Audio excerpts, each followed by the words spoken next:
When the new update drops for Warzone 2, I'm almost certain all of our favorite weapons like the Fennec, RPK, and all that are most likely going to get significantly nerfed. Because of that, I was thinking I would give you guys a great top 5 class setup video or loadout video for Warzone 2 that you guys will be able to use after the update. So one thing that people haven't been paying attention to is how amazing the Kastov 762 is.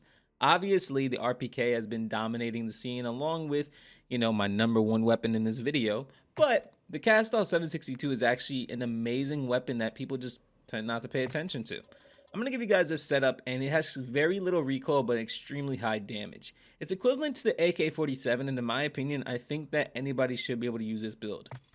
So we start out with the Polar Fire S, and this helps with sound suppression, bullet velocity, damage range, and recoil smoothness at the cost of aim down sight speed and aiming stability.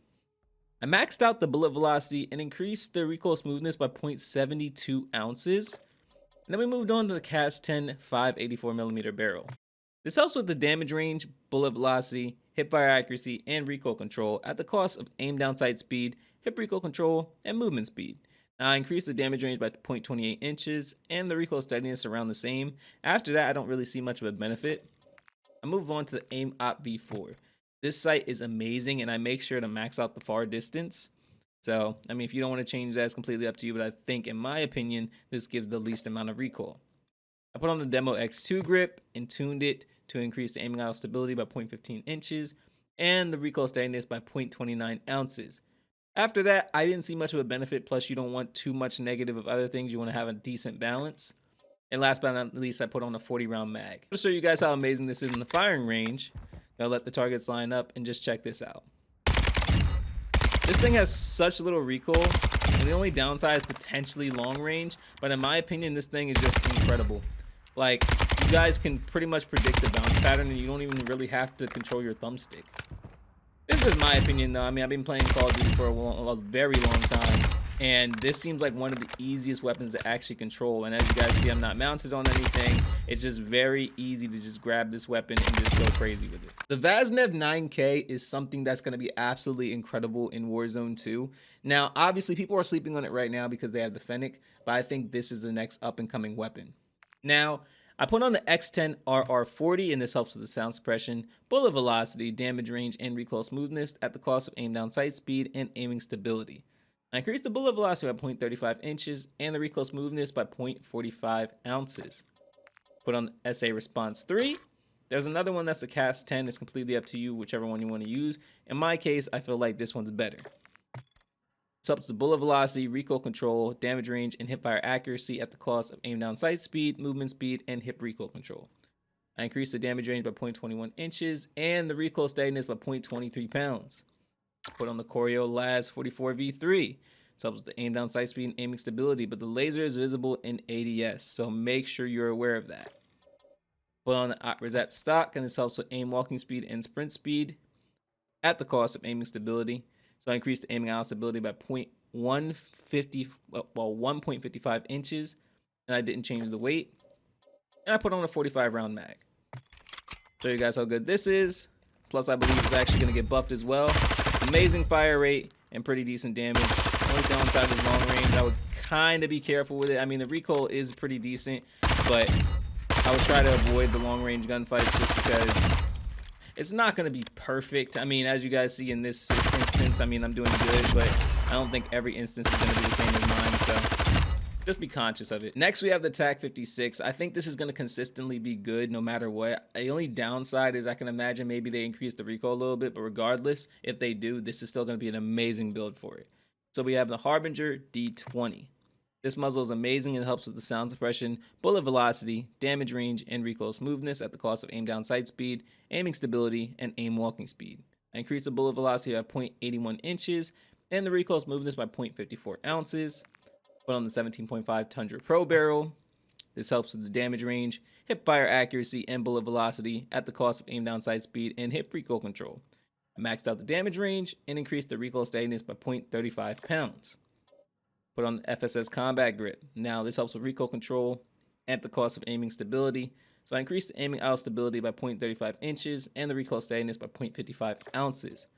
Put on a 60 round mag, but if you want 40 for more movement, aim down sight, reload quickness, and sprint to fire speed is completely up to you.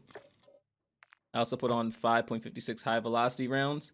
Decreases the damage range, but increases the bullet velocity. So I maxed out the bullet velocity and increased the damage range of 0.61 Gs. At that point, I didn't see more of a benefit, so that's where I stopped.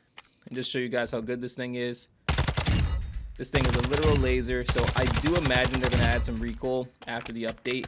No problem though, as you guys see, like this thing really doesn't move as it is. So if they do add some recoil, it's not really gonna be too noticeable, especially with how low of a recoil build this is in the first place. So I highly recommend using this, especially after the update. And I'm looking forward to Rebirth Island in the first place. I think it's like Akira Island or something along those lines. That is gonna be really cool. So that's gonna be something to look forward to, and this build is gonna be fantastic for it. The next weapon we're gonna move on to is the M4. I just don't think they're going to nerf this weapon. It's pretty solid, and in my opinion, it's actually more so a sleeper than any other weapon. Like it is well used, but in my opinion, it's not used competitively as much as the TAC 56 or TAC V or PK, things along those lines. And that's why I don't think they're going to nerf this. And if they do, it's barely going to be noticeable. So we're starting out with the Harbinger D20, and we're going to increase the bullet velocity by 0.48 inches and the recoil smoothness by 0.50 ounces. Now, the pros are sound suppression, bullet velocity, damage range, and recoil smoothness at the cost of aim down sight speed, aiming stability, and aim walking speed. Put on the high tower 20-inch barrel. This helps with bullet velocity, damage range, recoil control, and hip fire accuracy at the cost of aim down sight speed, movement speed, and hip recoil control. Now I increased the damage range by 0.25 inches and the recoil steadiness by 0.24 pounds. And after that, I didn't really see much of a difference. Put on the Corio Last 44V3 for the aim down sight speed, aiming stability, bars.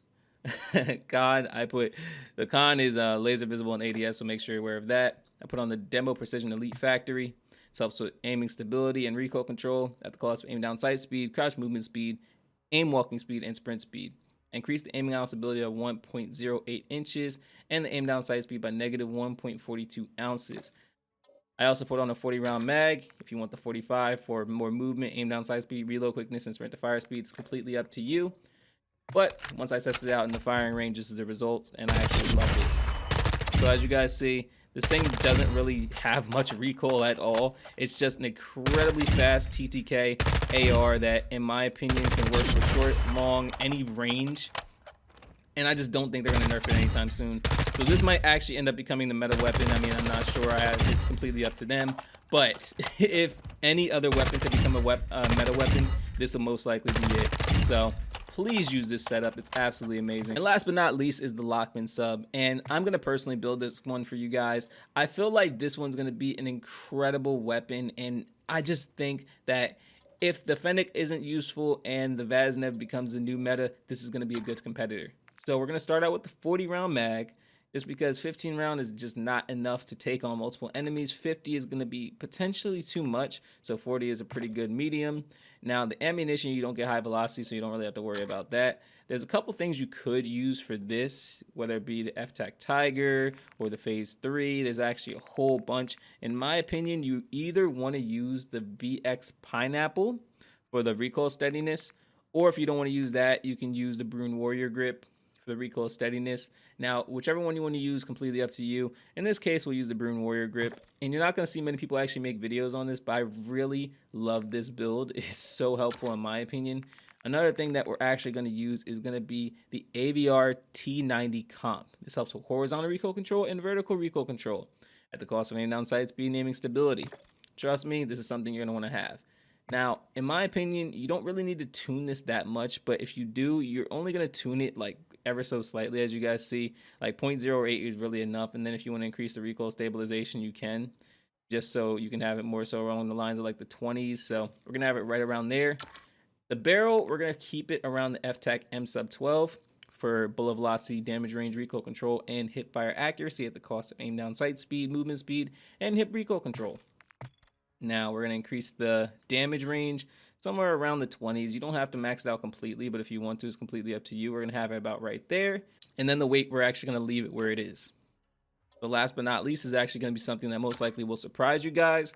There's only two things you can most likely do. You can go with the FT mobile stock, which will decrease your aim walking speed, sprint speed, recoil control, but it'll increase aiming stability, crouch movement speed, and aim down sight speed. Or you can use the LM stockless mod. In this case, we're going to use the LM stockless mod. It'll increase aim down sight speed, sprint to fire speed, movement speed, and hip recoil control. A lot of these things have actually decreased the movement, so you need to have something that will healthily balance it. And for something that actually creates so much recoil, this build gives you 0. So it's absolutely incredible. Long range obviously is going to be a tight one. I mean, I highly recommend not getting in long range gunfights just because it's not really going to work out for you. As you guys see, it just bounces way too much for long range. But short to medium is where this thrives. So make sure you're using the short to medium range.